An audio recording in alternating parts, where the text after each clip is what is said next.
Hello friends, welcome back to my channel. Subscribe చేసేయండి. మీరే చూస్తున్నారు కానీ సబ్స్క్రైబ్ మాత్రం చేయట్లేదండి, చేసేయండి. ఎపిసోడ్ రివ్యూ కంటే ముందు ఫినాలే అప్డేట్ చూసేద్దామా. టాప్ 5 లో సంజన గారు ఎలిమినేట్ అయ్యారు. అలాగే 4th ప్లేస్ లో ఇమాన్యుయల్ గారు ఎలిమినేట్ అయ్యారు. ఇమాన్యుయల్ గారు 4th ప్లేస్ లో ఎలిమినేట్ అవ్వడం కొంచెం బాధగానే ఉంటుంది. అలాగే డిమాండ్ 3rd పొజిషన్ లో ఉన్నందుకు చాలా మందికి ఆనందంగానే ఉంటుంది. ఇది కరెక్టా రాంగా అని చెప్పలేని పొజిషన్. ఇమాన్యుయల్ 3rd పొజిషన్ లో ఉంటే బాగుండేది అని బాధగా ఫీల్ అయ్యేవారు. అలాగే డిమాండ్ 3rd ప్లేస్ కు వెళ్ళారా అని సంతోషంగా ఫీల్ అయ్యేవారు. మనం ఏం చేయలేం, గేమ్ ఎంత ఆడినా నామినేషన్స్ లో ఉంటే బాగుండేది. ఫ్యాన్స్ పవన్ కి చాలా గట్టిగా ఓట్ చేశారు 3rd ప్లేస్ లో రావడానికి. సూపర్. అసలు మార్నింగ్ సాంగ్ వేస్తే అందరూ సాడ్ గా ఫీల్ అయ్యారు. ఇమాన్యుయల్ అంటారు పొద్దున్నే ఏడిపించేశారు కదా బిగ్ బాస్ అనేసి. తనుజ కళ్యాణ్ తో మాట్లాడుతుంది, వారం రోజుల నుంచి నిద్రపోవట్లేదు అంటే Tanuja you are the strong అని చెప్పి ఓదార్స్తూ ఉంటుంది. తర్వాత ఇమాన్యుయల్ వచ్చారు, ఇమాన్యుయల్ కళ్యాణ్ హక్ చేసుకున్నారు. తర్వాత సాంప్రదాయని శుద్ధపూసిని మూవీ టీం ఎంటర్ అయ్యారు. ఇమాన్యుయల్ అంటారు అన్న రాలేదా అనేసి. నేనేమనుకున్నా అంటే బయట తెలుసు కదా అనుకున్నాను, కానీ తర్వాత అర్థమైంది ఇమాన్యుయల్ గారు కూడా ఈ మూవీలో యాక్ట్ చేశారని. బిగ్ బాస్ తనుజన్ మెడికల్ రూమ్ కి రమ్మంటే అందరూ షాక్ అయ్యారు. ఎందుకు అనేసి. తనుజ కూడా నేను బానే ఉన్నా బిగ్ బాస్ అంటూ వెళ్ళారు మెడికల్ రూమ్ కి. లోపలికి వెళ్ళిన తర్వాత శివాజీ గారు ఉన్నారు. శివాజీ వాళ్ళ కొడుకు వచ్చారు కదా, అలాగే రిపీట్ అయినట్టు అనిపించింది. శివాజీ గారు అడుగుతారు తనుజన్ అంతా బానే ఉందా అంటారు. సరే అని ఏదో మెడిసిన్ ఇచ్చి సరే వెళ్ళు అంటారు. తనేమో తనుజ గారు ఎవరో తెలిసినట్టుగా చూస్తూ ఉంది. అలా వెళ్ళిపోతూ ఉంటే శివాజీ గారు తనుజ అని పిలిచారు. మీరు ఎలా ఉన్నారు సార్? నేను బానే ఉన్నాను అంటారు. నేను ఉన్నా అని చెప్పకు వస్తా అంటారు. అంటే బయట ఎందుకు పిలిచారు ఏంటని అడుగుతారు కదా, ఆ క్యూరియాసిటీతో. తర్వాత శివాజీ గారు వచ్చి ఇమాన్యుయల్ ని హక్ చేసుకున్నారు. డిమాన్ అండ్ కళ్యాణ్ కాలు మొక్కారు. భలే అనిపించింది. శివాజీ గారు డిమాన్ ఇమిటేట్ చేశారు. చిలక ఎక్కడో ఉంటే గోరింక్ ఇక్కడ ఉంది అనేసి. అలాగే డిమాన్ ఇమిటేట్ చేస్తూ లయ గారితో స్కిట్ కూడా చేశారు. కిచెన్ దగ్గర గొడవ, అలాగే యాపిల్ ఇవ్వడం, సోఫా దగ్గర వెళ్ళి హక్ చేసుకోవడం, అవన్నీ చాలా బాగా రీక్రియేట్ చేశారు శివాజీ గారు. అసలు సూపర్ గా ఇమిటేట్ చేశారు. ఆ వాయిస్ అది అన్ని కూడా. లయ గారు కూడా ఈ సీజన్ నేను ఫాలో అవుతున్నాను అంటున్నారు. తర్వాత గేమ్ పెట్టారు, సింక్ అండ్ ఫ్లోటింగ్. తర్వాత సాంగ్ పెడితే డాన్స్ వేశారు, హౌస్ లోంచి బయటకు వెళ్లారు. బాగుంది. నెక్స్ట్ నిధి అగర్వాల్ గారు హౌస్ లోకి ఎంటర్ అయ్యారు. తెలుసు కదా ఇమాన్యుయల్ గారి గురించి, ఎవరైనా వస్తే ఎలా మాట్లాడతారో. అందరినీ అడిగారు హర్రర్ గురించి. అందరూ సంజన గారి గురించి చెప్పారు. చాలా బాగా అనిపించింది, కామెడీగా ఫన్నీగా. బయటకు వెళ్ళాక మీ ఎయిమ్స్ గోల్స్ ఏంటి అని అడిగితే అందరూ ఇండస్ట్రీ అని చెప్పారు. ఇమాన్యుయల్ గారు నేను ఎంటర్టైన్మెంట్ చేస్తా బాగా అన్నారు. అలాగే డిమాండ్ కూడా కొన్ని గోల్స్ ఉన్నాయి అంటే గర్ల్సా అంటారు నిధి గారు. అక్కడ కూడా ఫన్ బాగా జనరేట్ అయింది, బాగుంది. తర్వాత గేమ్ ఆడించారు బ్లైండ్ ఫోల్డింగ్. కళ్యాణ్ కి దెబ్బ తగిలింది, కొంచెం గట్టిగానే తగిలింది. తనుజ గారు కళ్యాణ్ పట్టుకొని ఏడ్చి తనుజ గారు కళ్యాణ్ పట్టుకొని మెడికల్ రూమ్ కి తీసుకొని వెళ్లారు. నిధి గారు ఏం కాదు అంటారు. అలాగే కళ్యాణ్ కూడా బ్యాండేజ్ తో వచ్చేస్తాను ఏడొక తనుజ అంటారు. మొన్న కొంతమంది గేమ్ లో కళ్యాణ్ పడిపోతే తనుజ పట్టించుకోలేదు అన్నారు, కానీ అప్పుడు ఏ రీజన్ తో వెళ్ళలేదు. ఇప్పుడు తెలిసిందిగా వాళ్ళు బాండింగ్ బానే ఉన్నారు. తర్వాత గేమ్ కంటిన్యూ చేశారు. కళ్యాణ్ నిధి డాన్స్ వేశారు. తర్వాత హౌస్ మేట్స్ అందరూ నిధి అగర్వాల్ తో డాన్స్ వేశారు. నెక్స్ట్ ప్రదీప్ గారి ఎంట్రీ. అందరి గురించి బాగా మాట్లాడారు. సంజన గారి సెల్ఫీకి ఫిదా అన్నారు. ఏ సెల్ఫ్ అన్నా చాలా స్టైల్స్ ఉన్నాయి అంటారు. సిచ్యువేషన్ క్రియేట్ చేసి హ్యాండిల్ చేసే స్టైల్. వాళ్ళకి గొడవ పెట్టి చాలా ఇన్నోసెంట్ గా కూర్చోవడం, అది బాగా చెప్పారు. అందరు నవ్వుకున్నారు, బాగుంది.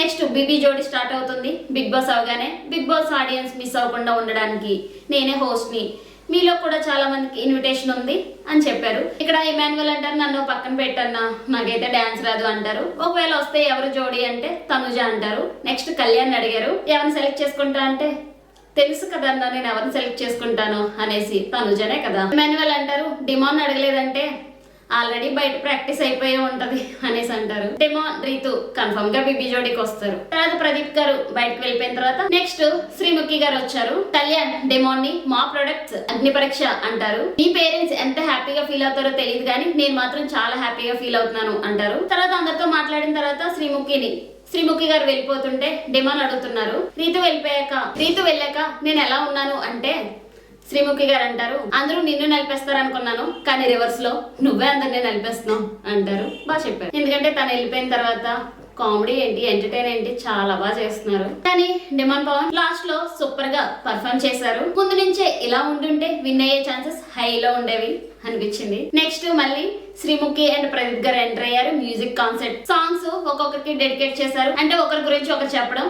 ఇమాన్యువల్ గారిని సంజన గారి గురించి చెప్పమంటే చాలా బాగా చెప్పారు. కామెడీగా ఫన్నీగా చాలా బాగా చెప్పారు. ఫస్ట్ డే ఆమె సారీలో రాగానే థర్డ్ వీక్ ఎలిమినేషన్ అనుకున్నాం. అక్కడ అందరూ నవ్వుకుంటున్నారు అలా అంటుంటే. తర్వాత అడిగారు ఫస్ట్ 2 ఎవరు అంటే ఫస్ట్ ఫ్లోరా గారు, సెకండ్ సుమన్ శెట్టి గారు అంటారు. ఫస్ట్ 3 వీక్స్ సెట్ అనుకున్నా అన్ని ఫన్నీగా చెప్పారు ఇమాన్యువల్ గారు. తర్వాత పెద్ద గొడవ జరుగుతుంది. అందులో హరీష్ గారు, బర్నీ గారు కొట్టుకుని స్టేజ్ వరకు వెళ్ళారు. నేనేమో సోఫా ఎక్కి ఆపండి ఆపండి అంటున్నా. తర్వాత సైడ్ కి తిరిగి చూస్తే రిలాక్స్ అవుతున్నారు, హ్యాపీగా చిల్ అవుతున్నారు. ఈమె 3 వారాల్లో వెళ్లే టైప్ కాదు, అందరినీ పంపించిన తర్వాత వెళ్లే టైప్ అనుకున్నా అంటారు. తర్వాత వీళ్ళందరూ అన్న మాటలకి ఏడ్చారు సంజన గారు. అప్పుడే నేను చెప్పాను, నేను మీ కొడుకు అనుకోండి, నేను ఎంటర్టైన్ చేస్తూ ఉంటాను అంటే అప్పుడు స్టార్ట్ అయింది మా ఇద్దరు బాండింగ్ అన్నారు. టెంట్ తో పోల్చారు. 4 స్తంభాలు మేమైతే మెయిన్ స్తంభం సంజన గారని చాలా బాగా చెప్పారు. బాగుంది. నెక్స్ట్ డిమాండ్ 6వ వారమే వెళ్ళిపోతారు అనుకున్నా. ప్రదీప్ గారు అడిగారు అందరూ ఆ వారం ఈ వారం వెళ్ళిపోతాం అనుకుంటున్నావు కదా, మరి నువ్వే వారం అంటే మనం టాప్ 5 అన్నా ఫిక్స్ అయ్యానన్నా అంటారు. ఫస్ట్ 3rd వీక్ లో మేమిద్దరం రంగు గేమ్ ఆడాము. నేను కొంచెంలో ఓడిపోయాను. నేను ఫ్రెండ్స్ చాలా లక్కీ, ఎటువంటి కల్మషం లేనివాడు. అది నిజం.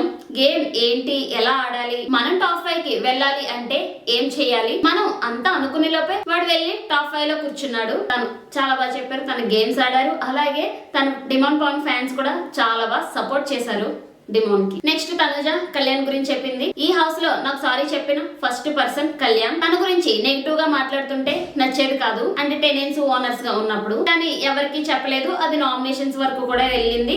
అంటే గ్రూప్ నామినేషన్స్ చేయాలి అనుకున్నారు కదా అప్పుడు. అలాగే కూర్చోబెట్టి చెప్పాను అంటారు. నేను ఈ హౌస్ లోకి వచ్చినప్పుడు నాకు ఏ ఫ్రెండ్స్ వద్దు, నేనేంటి నా వర్క్ ఏంటి అని చూసుకుందామని వచ్చాను. ఒకవేళ గేమ్ అని వస్తే నేను ఆ గేమ్ లో లేకపోతే నా ప్లేస్ లో తనని చూసుకుంటాను. కళ్యాణ్ పడాలా అంటారు. నేను ఒకటే చెప్పేదాన్ని, ఏదైనా చెయ్యు కానీ నువ్వు గేమ్ గెలవాలి అని ఒకటే చెప్పేదాన్ని. ప్రతి ఒక్కరి లైఫ్ లో ఇంట్లో ఇలాంటి ఒక అబ్బాయి ఉండాలి అని చాలా బాగా చెప్పారు. లోపల వీళ్ళు బాండింగ్ బానే ఉంది, కానీ బయట ఫ్యాన్సే కొట్టుకుంటున్నారు. నెక్స్ట్ సంజన గారు ఇమాన్యువల్ గురించి చెప్పారు. ఇమాన్యువల్ నన్ను ఎంటర్టైన్ చేసేవారు. ఒకనొక టైంలో తన గురించి నేను, నా గురించి తను స్టాండ్ తీసుకున్నారు. నేను ఇక్కడ అడాప్ట్ చేసుకున్నాను అని ఎవరైనా ఉన్నారు అంటే అది ఇమాన్యువల్ మాత్రమే అంటారు. నెక్స్ట్ కళ్యాణ్ తనుజ కోసం చెప్పారు. ఇతుకి దెబ్బ తగిలింది. తనుజ ఒక మాట అంటే అందరూ ఆ మాటే పట్టుకున్నారు. కానీ నేను మాత్రం తన ఫేస్ చూస్తూ ఆ ఫేస్ లో అమాయకం, జాలి, భయం చూసాను. అందరూ తప్పుగా అర్థం చేసుకున్నారు. అయ్యో పాపం అనుకున్నాను అంటారు. అంటే ప్రదీప్ గారు ఇప్పుడేం ప్రశ్న ఉందో చెప్పు అంటారు. చెప్తానన్నా అంటారు. ఈ రోజు కళ్యాణ్ అనేవాడు మారాడు అంటే ఒక పర్ఫెక్ట్ గేమ్ ని అర్థం చేసుకొని గేమ్ లోకి దిగాడు అంటే అది తనుజ వల్లే అని చాలా బాగా చెప్పారు. ఇద్దరికిద్దరు ఎలివేషన్స్, వాళ్ళు బాండింగ్, ఫ్రెండ్షిప్, ప్యూర్ బాండింగ్ అసలు చాలా అంటే చాలా బాగుంది. సూపర్. అసలు బయటకు వచ్చాక కూడా ఇలాగే కంటిన్యూ అవుతారా లేదా అని చూడాలి. చూద్దాం. మీకేమనిపించింది? సబ్స్క్రైబ్ చేసేయండి మీరే.